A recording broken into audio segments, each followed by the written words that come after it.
সম্প্রতি দেখা যাচ্ছে সামাজিক যোগাযোগ মাধ্যম ফেসবুকে এটিএন নিউজের নাম এবং লোগো ব্যবহার করে খোলা হয়েছে বেশ কয়েকটি পেজ এবং গ্রুপ, যেখানে নানা ধরনের বিভ্রান্তকর অসত্য তথ্য ছড়ানো হচ্ছে, যা ইতোমধ্যে এটিএন নিউজ কর্তৃপক্ষের নজরেও এসেছে।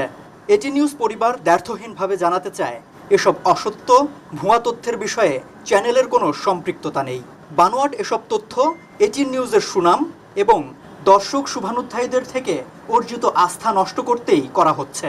এ বিষয়ে দ্রুতই আইনগত ব্যবস্থা নেওয়া হবে।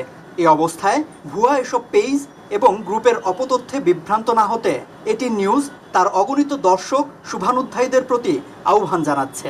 এটিএন নিউজের অফিসিয়াল ফেসবুক পেজ ফলো করতে সার্চ করুন এটিএন নিউজ টিভি এবং এটিএন নিউজ।